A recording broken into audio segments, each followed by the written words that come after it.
JTV, Voice of Jagyapet.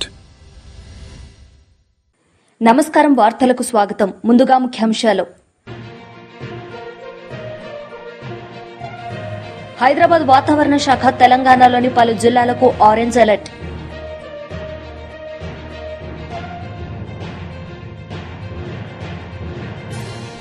మాజీ మంత్రి Harish Rao media సమావేశం, పలు అంశాలపై వివరణ.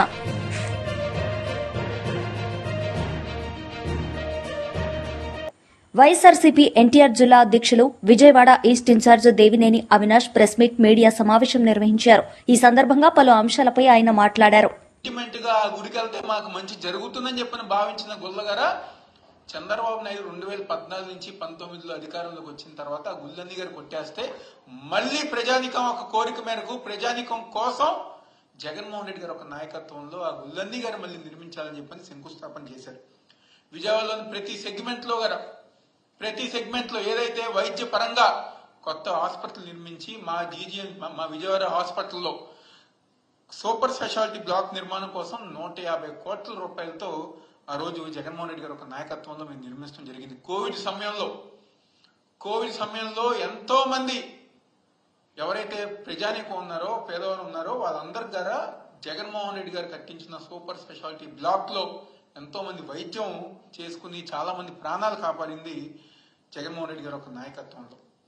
ఇన్ని మంచి కార్యక్రమాలు మేము చేసాం, ఇన్ని అభివృద్ధి కార్యక్రమాలు చేసాం. కానీ చంద్రబాబు నాయుడు అధికారంలోకి వచ్చిన తర్వాత మా విజయవాడకి తీవ్రమైన నష్టమే చేశారు. కానీ ఏ రోజు ఒక్క మంచి కార్యక్రమం, ఒక్క అభివృద్ధి కార్యక్రమాలు గారా చేయలా. పైగా మాకు ఏదైతే మా విజయవాడకి ఒక బ్రాండ్గా ఉన్న ఎయిర్పోర్ట్ కానివ్వండి, అదేవిధంగా ఈరోజు మనం వార్తాపత్రికలో చూసాం హెల్త్ యూనివర్సిటీని గారా తీసుకెళ్లి అమరావతిలో పెట్టాలని చెప్పిన ఒక ఆలోచన ఈరోజు కూటమి ప్రభుత్వం చంద్రబాబు నాయకత్వంలో ఏర్పాటు చేస్తున్నారని చెప్పని అన్నారు. ఇది మాకు ద్రోహం కాదా, మమ్మల్ని మోసం చేసినట్టు కాదా అని చెప్పని ఈరోజు కూటమి ప్రభుత్వం నాయకులు మేమందరం గారు సూటిగా ప్రశ్నిస్తున్నాం. మీరు అమరావతిలో కట్టిన మాకేం అభ్యంతరం లేదు. అమరావతిలో మీరు ఎంత డెవలప్మెంట్ చేయాలన్నా లేకపోతే కేంద్ర సంస్థలు ఎన్ని కావాలన్నా మీరు తీసుకురండి, మాకు ఎటువంటి అభ్యంతరం లేదు, మేము కూడా సపోర్ట్ చేస్తాం.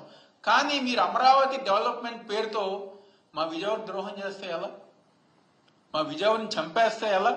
ఒక రకంగా చెప్పాలంటే మా ఉమ్మడి కృష్ణా జిల్లాని, మా విజయవాడ నగరాన్ని గొంతు పిసికి చంద్రబాబు నాయుడు చంపేస్తున్నారు. ఈరోజు చాలా గొప్పగా చెప్పుకుంటాం మా ప్రాంతంలో ఒక హెల్త్ యూనివర్సిటీ ఉందని చెప్పని. ఆ యూనివర్సిటీని తీసుకొచ్చి మళ్ళీ మీరు అమరావతిలో పెడుతున్నారంటే ఎవరికి ద్రోహం చేస్తున్నట్టు? మీకు ఎందుకు అంత కోపం? మా విజయవాడ నగరం ఎందుకు అంత కోపం? మీకు స్థానాలు ఇచ్చింది, ఎమ్మెల్యేలు గెలిపించింది, లేకపోతే ఆయనకి ఇంకా రామారావు గారి మీద కోపం ఉందనుకుంటా, ఇంకా కృష్ణా జిల్లా రామారావు గారిని చెప్పిన అందుకని ఆ కోపం ఇంకా మా మీద చూపిస్తున్నారు అనుకుంటా. ఆ విధంగా మా విజయవాడ నగరాన్ని, మా కృష్ణా జిల్లాని అన్యాయం చేస్తున్నారు చంద్రబాబు నాయుడు, అదేవిధంగా కూటమి ప్రభుత్వం. ఎందుకంటే విజయవాడ నగరం ఇప్పుడేం కొత్తది కాదు కదా. అమరావతి కన్నా ముందు ఎన్నో సంవత్సరం కాలం నుంచి విజయవాడ నగరం ఉంది. ఎన్నో అభివృద్ధి కార్యక్రమాలు, ఎంతో దాదాపుగా 16 లక్షల మంది ఈ ప్రాంతంలో నివసిస్తుంటే మీరు మా ప్రాంతానికి తీవ్రమైన అన్యాయం చేస్తున్నారు. అదే ఇంకో పక్క గన్నవరం ఎయిర్పోర్ట్ గారు తీసుకొచ్చి గన్నవరంలో మూసివేసి అమరావతిలో కొత్త గ్రీన్ఫీల్డ్ ఎయిర్పోర్ట్ కడతా అని చెప్పని అంటున్నారు. మీరు నిజంగానే గ్రీన్ఫీల్డ్ ఎయిర్పోర్ట్ కడతాను అనుకుంటే ఇదివరకు ఒక టెర్మినల్ ఉండేది, మళ్ళీ కొత్త టెర్మినల్ కట్టారు, మళ్ళీ ఇంకో కొత్త టెర్మినల్ దాదాపుగా 300 కోట్ల రూపాయలతో నిర్మిస్తున్నారు. ఇంటర్నేషనల్ ఎయిర్పోర్ట్ మేము చేస్తామని చెప్పని వందలాది వేలాది ఎకరాలు ఆ రోజు. బీజేపీ మహిళా లీడర్ కొల్లి మాధవి మీడియా సమావేశం నిర్వహించారు. ఈ సందర్భంగా ఆమె మాట్లాడారు. రిపోర్ట్ వచ్చి తర్వాత ఏంటి అని అంటే ఏమీ లేదు. ఒకసారి 2023లో అనుకుంటా రాహుల్ గాంధీ గారు మహబూబ్ నగర్ సభకు వచ్చినప్పుడు వాళ్ళు మింగిందల్లా ప్రతి రూపాయి కక్కిస్తాం గత ప్రభుత్వంలో జరిగిన అవినీతిని అని చెప్పి రాహుల్ గాంధీ గారు మాట్లాడారు. కానీ వాళ్ళు చూస్తే అంత రివర్సే, ఏది చూసినా రివర్స్. యాదాద్రి పవర్ ప్లాంట్ అక్కడ ఒక కమిటీ వేశారు, దానిపైన యాక్షన్ ఏంటి అని అంటే రివర్స్. సో నేను అనేది ఏంటి అని అంటే ఇట్లా మీరు వారు తీసుకున్న నిర్ణయాలన్నీ, ఇంకా నేను హామీల గురించి కూడా మాట్లాడలేదు, వారు ఇచ్చిన హామీలు కానివ్వండి, వారు ఇచ్చిన గ్యారంటీలు కానివ్వండి, వాటి గురించి మాట్లాడకుండా వారు ఈ సంవత్సరం కాలంలో తీసుకున్న నిర్ణయాలన్నీ కూడా చూస్తే మళ్ళీ రివర్స్. ఒక జియో ఇష్యూ చేస్తారు, ఆ జియో క్యాన్సిల్ చేస్తారు. భూమిని తీసుకుంటారు రైతుల దగ్గర నుంచి, మళ్ళీ ఆ భూమిని దేనికైతే తీసుకున్నారో అది క్యాన్సిల్ అంటారు. మరి దాన్ని ఏం చేస్తున్నారో చెప్పాల్సిన అవసరం ఉంది. ఒక బిల్డింగ్ కూలగొడుతున్నారు, మళ్ళీ దానికి అక్కడ పర్మిషన్ అదే కంపెనీకి వాళ్ళకే పర్మిషన్లు ఇస్తున్నారు మల్టీ ఫ్లోర్ బిల్డింగ్ కట్టడానికి. అందుకనే ఇవాళ మీరు ఎవరిని భయభ్రాంతులు గురి చేయడానికి ఇవన్నీ చేస్తున్నారు? ఈ రివర్స్ గేర్లన్నీ చూస్తుంటే దీన్ని తుగ్లక్ ప్రభుత్వం అనక ఇంకేమనాలో మీరు చెప్పండి. అందుకనే ఇవాళ సామాన్య ప్రజలకి కష్టం వచ్చినప్పుడు ఒక కాన్స్టిట్యున్సీలో తప్పకుండా మీరు ఒక ఎంఆర్ఓ ద్వారా నోటీసులు ఇప్పించినప్పుడు ఇవాళ ఒక ఎంపీగా ఈటల రాజేందర్ గారు డెఫినెట్గా అక్కడికి వెళ్ళి ప్రజలకి మనోధైర్యాన్ని ఇచ్చే బాధ్యత డెఫినెట్గా ఒక ఎంపీ పైన ఉంటుంది. ఆ కాన్స్టిట్యున్సీ ఏదో అదో ఇదో కాన్స్టిట్యున్సీ కాదు. గతంలో ఇవాళ ఉన్న ముఖ్యమంత్రి ప్రాతినిధ్యం వహించి ఓడిపోయిన కాన్స్టిట్యున్సీ అది మల్కాజిగిరి. ఆ పార్లమెంట్ పరిధిలో ఇవాళ ఎంఆర్ఓ ఎట్లా నోటీసులు ఇస్తారో చెప్పాల్సిన అవసరం ఉంది. ఎందుకంటే మీరు తీసుకొచ్చిన హైడ్రాలోనే 2024 తర్వాత ఉన్న బిల్డింగ్స్ పైన మాత్రమే యాక్షన్ ఉంటుందని చెప్పి 2000లోనే వాళ్ళు ఆక్యుపేషన్ ఉంటూ ప్రాపర్టీ ట్యాక్స్లు కట్టుకుంటూ ఉంటే అటువంటి బిల్డింగ్స్కి అసలు ఎంఆర్ఓ ఎలా వచ్చి అక్కడ నోటీసులు అంటించారు? ముందు మీరు దానికి సమాధానం చెప్పకుండా కొంతమంది నాయకులు వచ్చేయో ప్రెస్ మీట్లు పెట్టేసి ఇష్టం వచ్చినట్టు అడ్డగోలుగా మాట్లాడితే ఇవాళ ప్రజలు హర్షించరు. మీరు ప్రెస్ మీటు, మీరు ఇచ్చిన హామీల గురించి, మీరు ప్రజలకు ఇచ్చిన గ్యారంటీల గురించి పెట్టి ఇవాళ అవి నెరవేర్చాలని చెప్పి మాట్లాడుంటే ప్రజలు హర్షిస్తారు. ప్రజలకి కష్టం వచ్చినప్పుడు రాని ఈ నాయకులు ఇవాళ వాళ్ళకి ఏమన్నా పోస్టులు కావాలో, ఇంట్లో వాళ్ళకి ఇంకేదన్నా కావాలో అని చెప్పి ప్రెస్ మీట్లు పెట్టే నాయకులు మిమ్మల్ని ప్రజలు ఎట్లా హర్షిస్తారు, ఎట్లా నమ్ముతారు ఒకసారి ఆలోచించండి. మీరా వచ్చి మాట్లాడేది ఈటల రాజేందర్ గారి గురించి కానివ్వండి, ఇంకొకరి గురించి కానివ్వండి, భారతీయ జనతా పార్టీ గురించి కానివ్వండి. ఇవాళ ప్రజలకు కష్టాలు వచ్చిన రోజు ఒక్క నాయకుడు రాలేదు, కాంగ్రెస్ నాయకుడు బయటికి. ఇవాళ హైడ్రాలో అంతమంది పేదలు నిజంగానే మీరు చూశారు. ప్రెగ్నెంట్ విమెన్ కానివ్వండి, అసలు ముసలాళ్ళు కానివ్వండి, ఎంతమంది రోడ్డు మీదకి వచ్చి వాళ్ళు ఏడుపులు చూస్తుంటే కూడా మీకు బాధ అనిపించలేదా? ఆ రోజు మరి ఎందుకు స్పందించలేదు ఈ నాయకులు ఒకసారి చెప్పాల్సిన అవసరం ఉంది. ఇవాళ ఆ బాధితులకి ఇవాళ అండగా ఉండటానికని చెప్పి ఇవాళ ఆయన కాన్స్టిట్యున్సీలో బాధితులకి మీరు నోటీసులు ఇచ్చినాక ఒక ఎంపీగా ఆయన వెళ్ళి అక్కడ మాట్లాడితే దానికొచ్చి మీరు మాట్లాడతారు. ఇది ముమ్మాటికి తుగ్లక్ ప్రభుత్వమే. ఎందుకు కాదు మీరు చెప్పండి. మహమ్మద్ బిన్ తుగ్లక్ ఏం చేశాడు? ఒక రాజధాని పెట్టుకుని మళ్ళీ మార్చాడా లేదా? అట్లాగే మీరు కూడా ఒక జియో ఇస్తున్నారు, మళ్ళీ దాన్ని మారుస్తున్నారు, ఒకటి తీసుకొస్తున్నారు, మరి కాదంటున్నారు. అందుకని డెఫినెట్గా ఇది తుగ్లక్ ప్రభుత్వమే. అందుకని మీరు ఒకటి గమనించాల్సిన అవసరం ఉంది. అటు జగ్గారెడ్డి గారు కానివ్వండి, ఇటు మహేష్ గౌడ్ గారు కానివ్వండి, ప్రజల తరపున మీరు నుంచోండి. అంతేగాని మీ స్వయ ప్రయోజనాల కోసం అని చెప్పి ఆయన పార్లమెంట్ కాన్స్టిట్యున్సీలో ప్రజలకు ఇబ్బంది వచ్చినప్పుడు ఆయన డెఫినెట్గా వచ్చి నుంచుంటారు, డెఫినెట్గా వచ్చి మాట్లాడతారు. దానికి మీరందరూ ఉలిక్కిపడి ఇంకేదో అని మాట్లాడితే గతంలో మీరేం మాట్లాడారు రేవంత్ రెడ్డి గారి గురించి? జగ్గారెడ్డి గారు ఒకసారి వెనక్కి తిరిగి మీరేం మాట్లాడారు ఒకసారి చూసుకోండి. ఆ రోజు మీరేమో రేవంత్ రెడ్డి గారి గురించి ఏమన్నా మాట్లాడొచ్చు. ఇవాళ మీకేదో ఆయనతో అవసరం ఉంది కాబట్టి, మీ ఇంట్లోకి ఏదో కావాలి కాబట్టి ఇవాళ మీరు ఇట్లా ఒక ప్రెస్ మీట్ పెట్టి ఒట్టి బూతులు మాట్లాడడానికే ప్రెస్ మీట్ పెట్టారు. కొంచెమన్నా సిగ్గుండాలి ఇలా బూతులు మాట్లాడడానికి ప్రెస్ మీట్లు పెట్టినందుకు. అందుకని నేను ఒక్కసారి కాంగ్రెస్ నాయకులు అందరినీ కూడా హెచ్చరిస్తున్నాను. మీరు ఈ రాష్ట్ర ప్రజలకు ఇచ్చిన హామీలు నెరవేర్చండి, వాళ్ళకి ఇచ్చిన గ్యారెంటీ. మాజీ మంత్రి హరీష్ రావు మీడియా సమావేశం నిర్వహించారు. ఈ సందర్భంగా పలు అంశాలపై ఆయన మాట్లాడారు. కిలోల తరుగు తీస్తున్నారు. రేవంత్ రెడ్డి చెప్తాడు అసలు తరిగే తీస్తలేరు మా ప్రభుత్వంలోనే అసెంబ్లీలో చెప్తాడు. ములుగు జిల్లా సీతక్క గారి నియోజకవర్గం గోవిందరావుపేట మండల కేంద్రం, అదే గ్రామంలో జట్టి రాజు అనే రైతు 10 కిలోల తరుగు తీస్తుంటే పురుగుల మందు దాగి ఆత్మహత్య చేసుకునే ప్రయత్నం చేసిండ్రు. ఇవాళ రాష్ట్ర వ్యాప్తంగా కూడా మీరు చూస్తే ఇవాళ రాష్ట్ర వ్యాప్తంగా చూస్తే తాలు తరుగు పేరుతో రైతులకు అన్యాయం జరుగుతుందని చెప్పి ఇవాళ అనేక చోట్ల ధర్నాలు జరుగుతూ ఉన్నాయి. సకాలంలో వడ్లు కొనడం లేదు, మొలకెత్తుతున్నాయి. మొన్న నా నియోజకవర్గం ఇరుకోడు గ్రామంలో నేను వెళ్తే వడ్లు వర్షం పడి ప్రభుత్వం కొనకపోవడం వల్ల మొత్తం మొలకలెత్తినాయి. మొలకలెత్తి రైతులు అసలు 600-700 క్వింటాలకు ప్రైవేట్ వాళ్ళకు అమ్ముకుంటున్న పరిస్థితి. అంత దారుణమైన పరిస్థితి క్షేత్రస్థాయిలో ఉంది. ఇవాళ కొనుగోలు కేంద్రంలో కొన్న వడ్లు కూడా సకాలంలో తరలించక సంచులు తడిచిపోతున్నాయి. 3-4 రోజులు కొనుగోలు కేంద్రంలో అసలు వారం 10 రోజులు అవుతుంది. కొన్నాక కూడా 3-4 రోజుల దాకా మిల్లులు దించుకోవడం లేదు. అంటే ఒక్కొక్క రైతు 10 రోజులు ఉంటుండు కళ్ళంలో. వడ్లు తెచ్చినప్పటి నుంచి మిల్లులో దించే వరకు 10 రోజులు పడిగాపులు గాయాల్సి వస్తూ ఉంది. మరి బాయికాడ బర్రేం కావాలి, దుడ్డేం కావాలి, మళ్ళీ వానకాలం వర్షాలు పడుతున్నాయి, వర్షాకాలానికి రైతు సమాయత్తం కావాలన్నా వద్దా? 10 రోజులు పండించిన ధాన్యాన్ని అమ్ముకోవడానికి కల్లాల్లో రైతులు వేచి చూడాల్సిన పరిస్థితి ఏర్పడితే ఏంటి? ఎందుకంటే ఇక్కడ వడ్లు ఆరబెట్టడానికి, వడ్లు కొనడానికి వారం రోజులు పడుతుంది. మళ్ళీ లోడ్ అయినాక రైస్ మిల్లులో దించుకోవడానికి 2 రోజులు 3 రోజులు పడతా ఉంది. రైస్ మిల్లులో దిగి రైతు సంతకం పెట్టేదాకా అక్కడ ఉండాల్సి వస్తుంది. 10 రోజులు రైతు తాము పండించిన పంట అమ్ముకోవడానికి ఈ ప్రభుత్వంలో ఇబ్బందులు పడాల్సినటువంటి పరిస్థితి ఏర్పడతా ఉంది. ముఖ్యంగా ఈ ప్రభుత్వం చాలా విషయాలు చెప్తా ఉంటారు. మాటలు ఘనం, చేతలు శూన్యం. ఈరోజు కొనుగోలు కేంద్రాల్లో కనీస వసతులు లేకపోవడం వల్ల, నీడ లేకపోవడం వల్ల, త్రాగునీటి వసతి లేకపోవడం వల్ల, రోజుల తరబడి ఎండలో ఉండడం వల్ల పిట్టల్లాగా రైతులు చనిపోతా ఉన్నారు. నిన్న మహబూబాబాద్ జిల్లా పోచంపల్లి గ్రామంలో గొగులోత్ కిషన్ అనే రైతు నిన్న కూడా చనిపోవడం జరిగింది. ఇలా గొగులోత్ కిషన్ ఎందుకు చనిపోయిండు? రోజుల తరబడి అక్కడ ఉండి గొగులోత్ కిషన్ రోజుల తరబడి ఆ పంట అమ్ముకోవడానికి కొనుగోలు కేంద్రంలో ఉండి తీవ్రమైన వడదెబ్బకు లోనైపోయి గొగులోత్ కిషన్ గారు నిన్న మహబూబాబాద్ జిల్లాలో చనిపోవడం జరిగింది.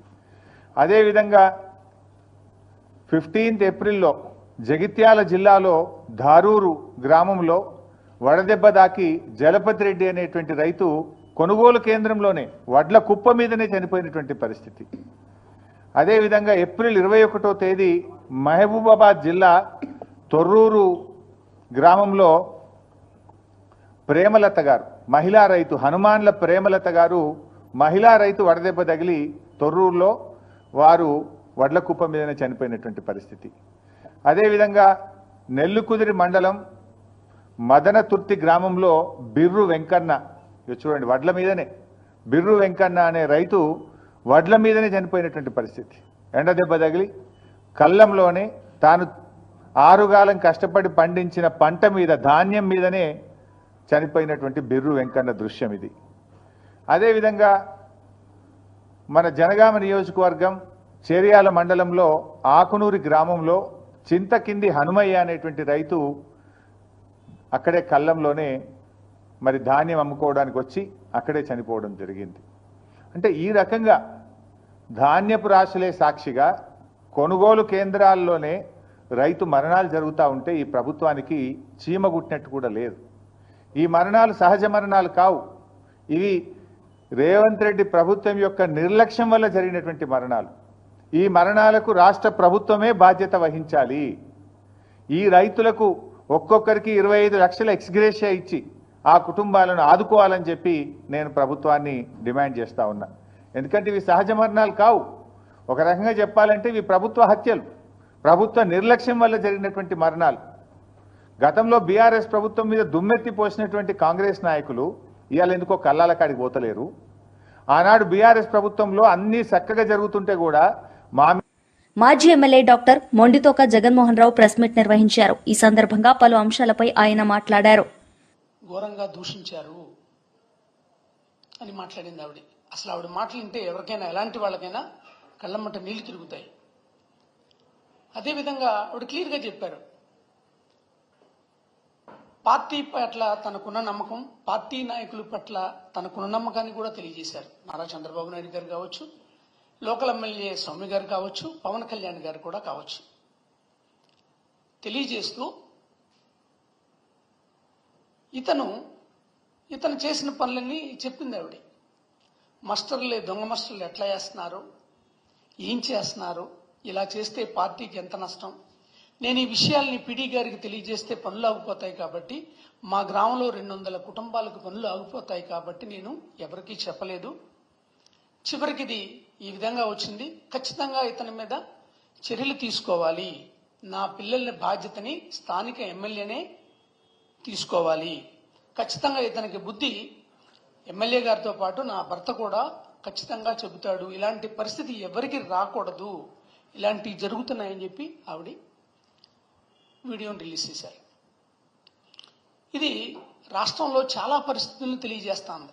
ఇందులో దిగ్భ్రాంతిని గుర్తు చేసేది ఏంటంటే, తెలుగుదేశం పార్టీకి చెందిన ఆవిడకి ఇలా ఉంటే మిగతా వాళ్ళ పరిస్థితి ఏంటి? ఒకసారి ఆలోచించండి, తనకి 2 బిడ్డలని, పెద్ద అబ్బాయి ఇంజనీరింగ్ చదువుతున్నాడని, రెండో అమ్మాయి 10th క్లాస్లో జాయిన్ చేస్తానని, పిల్లాడికి డబ్బులు అవసరం కాబట్టి అని చెప్పింది. అంటే ఈ రాష్ట్రంలో విద్యా వ్యవస్థ ఎట్లా ఉంది, ఇంతకుముందు ప్రభుత్వంలో ఎట్లా ఉంది, ఇప్పుడు ఎట్లుంది? ఇంతకుముందు అమ్మఒడి కానీ, వసతి దీవెని కానీ, విద్యా దీవెన కానీ ఎట్లుంది, ఇప్పుడు ఎట్లా ఉంది? ఒక చదువుకున్న మహిళ కూడా ఉపాధి పనులకి పిల్లల చదువు కోసం వచ్చిందంటే ఈ పరిస్థితిని మనం అర్థం చేసుకోవచ్చు. ఆవిడ తెలివైన ఆవిడ కాబట్టి చాలా విషయాలు తెలియజేశారు ఆవిడ. నా వల్ల మిగతా కుటుంబాలు ఇబ్బంది పడకూడదు అని తెలియజేశారు ఆవిడ. అతను ఏ విధంగా దొంగ మాస్టర్లు వేస్తున్నారో కూడా తెలియజేశారు. ఆశ్చర్యం ఏంటంటే ఇది ఈనాడు పేపర్లో కూడా వచ్చింది, జ్యోతి పేపర్లో కూడా వచ్చింది. ఈనాడు పేపర్లో వచ్చింది, జ్యోతి పేపర్లో కూడా కళ్లకు కట్టినట్టు ఉన్నది ఉన్నట్టు తెలియజేశారు వాళ్ళు. అయితే ఆశ్చర్యకరమైన విషయం ఏంటంటే ఆవిడ ఎవరినైతే నమ్ముకుందో, తను తెలుగుదేశం కార్యకర్తగా ఈ అవమానాన్ని భరించలేక పౌరుషంతో మరణిస్తానని చెప్పి మరణ వాంగ్మూలాన్ని ఇచ్చిందో, దీనికి ఎవరు యాక్షన్ తీసుకుంటారో కూడా తెలియజేసిందో, స్థానిక ఎమ్మెల్యే గారిని, భర్త గారిని అని చెప్పిందో, ఇది కేసు పోలీస్ స్టేషన్లో ఎలా ఫైల్ చేశారో తెలుసా? ఒక అనుమానాస్పద మృతిగా చేస్తూ భర్తే కడుపు నొప్పి తాళలేక ఇలా చేసుకుందని, ఆత్మహత్య చేసుకుందని చెప్పడం దురదృష్టకరం. ఆవిడ మరణానికి కూడా సరైన గౌరవం, విలువ లేకుండా చెప్పడం జరిగింది. ఇది చాలా బాధాకరం. ఆవిడ నమ్మకం పెట్టుకోవడం కాదు, వాస్తవాన్ని తెలియజేసినప్పటికీ కూడా దీన్ని ఇట్లా మార్చారు. ఇంతవరకు రెడ్ బుక్ రాజ్యాంగం అనేది వైఎస్ఆర్సీపీ పార్టీ మీదే చూపెడుతున్నారు అనుకుంటే, దానికి భిన్నంగా తెలుగుదేశం పార్టీ కార్యకర్తల మీద కూడా వాళ్ళకి నచ్చకపోతే మరణ వాంగ్మూలాన్ని కూడా తీసుకోకుండా, ఒక మహిళకి జరిగిన అన్యాయాన్ని పట్టించుకోకుండా వేరే రకంగా దీన్ని కడుపు నొప్పితో ఆత్మహత్య చేసుకుందని చెప్పడం, దానికి సంబంధించి వాళ్ళు ఒడంబడికలు చేసుకోవడం పోలీసులతో సహా చాలా దిగ్భ్రాంతికరం. ఇది బాధాకరం కూడా వాస్తవానికి.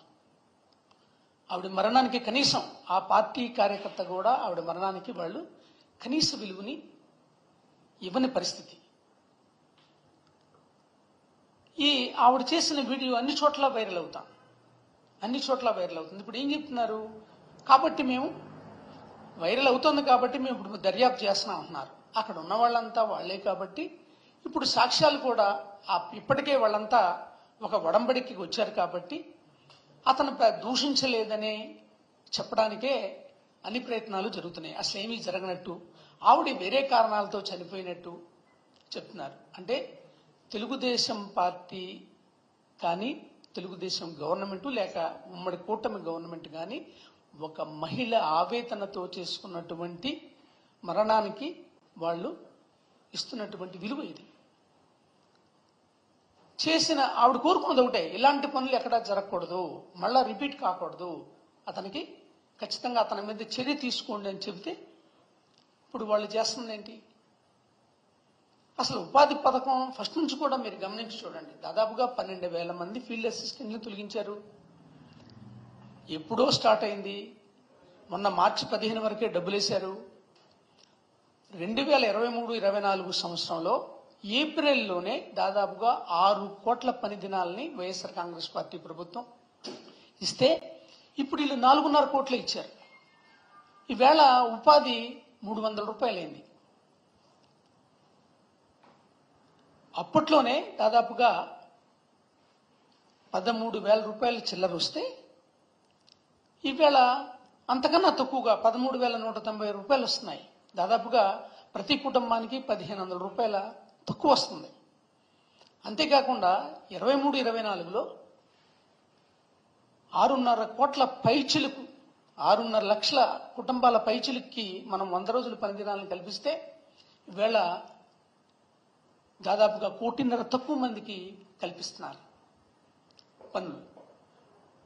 అసలు ఎటువైపు వెళ్తుంది ఇది? ఎటు తీసుకువెళ్తుంది? రైట్ టు వర్క్ కదా ఇది. ఎంతమంది వస్తే అంతమందికి ఇవ్వాలి కదా. మనం చాలా సంఘటనలు చూస్తున్నాం, ఇక్కడ చాలా సంఘటనలు చూస్తున్నాం.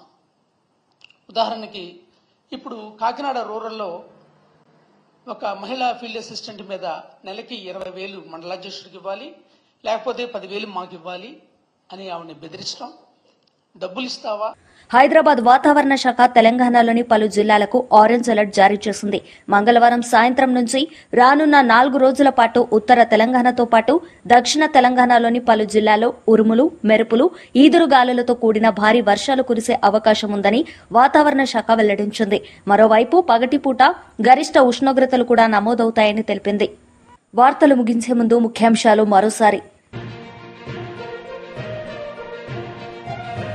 హైదరాబాద్ వాతావరణ శాఖ తెలంగాణలోని పలు జిల్లాలకు ఆరెంజ్ అలర్ట్.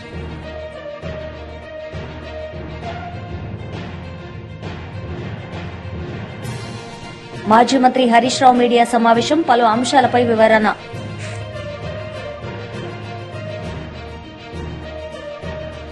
ఈ వార్తలు ఇంతటితో సమాప్తం. తిరిగి ప్రసారమయ్యే వార్తల్లో మళ్లీ కలుద్దాం. అంతవరకు సెలవు. నమస్తే.